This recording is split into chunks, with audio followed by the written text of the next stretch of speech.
Out of all the people in my life that I had to learn to forgive, the hardest one was me. And it's not because I had done anything that was unforgivable. And it's because I carried a lot of shame and guilt for how long I stayed in a bad marriage. I carried a lot of shame and guilt for walking away.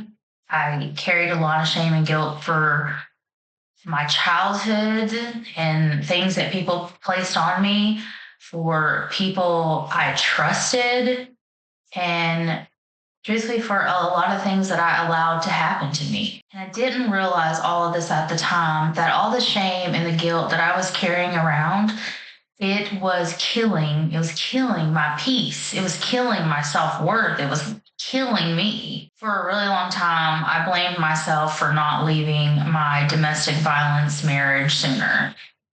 And for all the red flags that I ignored, that I knew something wasn't necessarily right, but I couldn't pinpoint exactly what was wrong.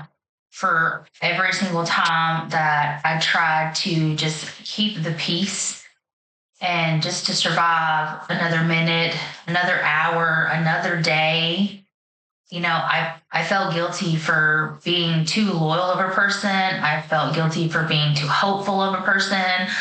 I felt guilty for staying in just friendships and relationships with family members that absolutely broke me. I've even carried real guilt for wanting to heal, for wanting to be better than what I grew up in, to have better than I had growing up, for wanting to have a healthy relationship, a healthy marriage where people aren't screaming at each other or talking terribly to each other, for wanting my stepchildren to feel loved and feel safe. And when with my step-parent, I did not get that. I got a lot of negativity and a lot of abuse from my step-parent. And I swore with everything in me, I would never be that type of person, no matter what I went through. And for a long time, the thing about trauma is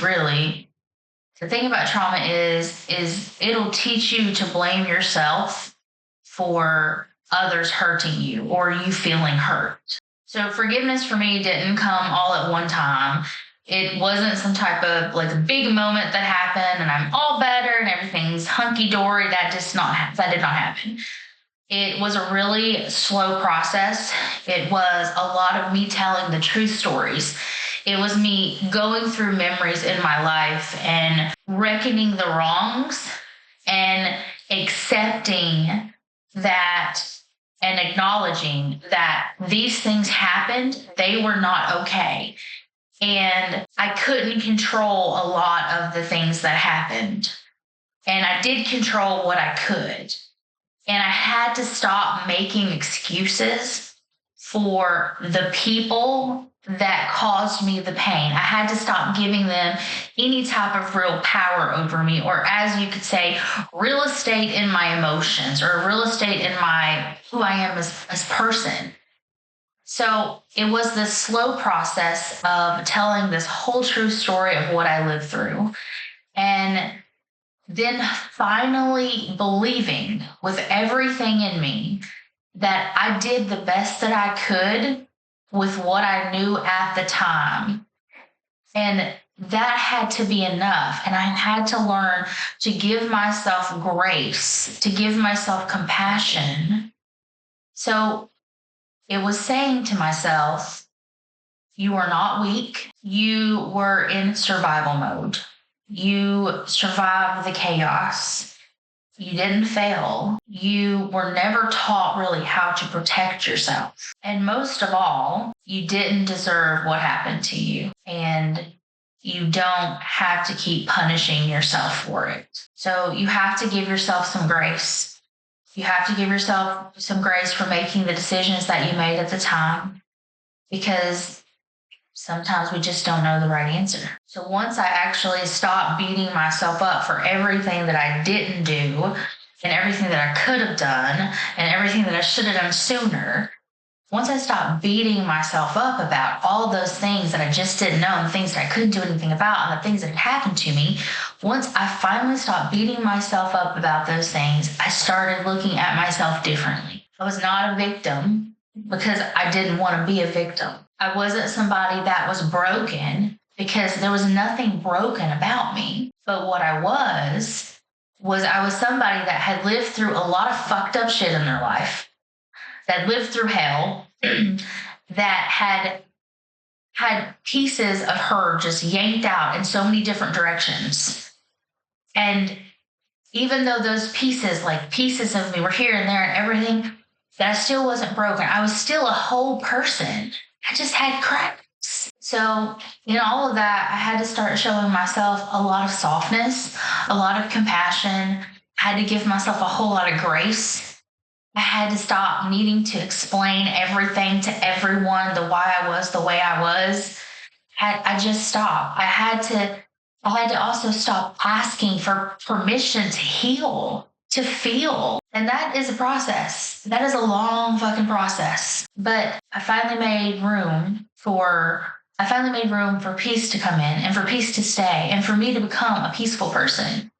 And then all had to start with the fact that I had to find peace with my past and realize that even though I had all these things that happened to me that changed maybe the trajectory of my life and, the good and the bad, I wasn't a broken person. I just had cracks, and I had to fill in the cracks with goodness and light and love and positivity and energy, and with people that love me, and authenticity and laughter, because laughter is the best medicine. Love is a great form of medicine too. So today I want to tell you, if you are carrying any type of guilt for who you used to be, I want you to hear me very clearly with this. You don't owe anyone a perfect past. You don't owe anybody or anyone a perfect present. You just owe yourself. You owe yourself love. You owe yourself kindness. You owe yourself grace. You owe yourself permission to heal. You owe yourself permission to feel.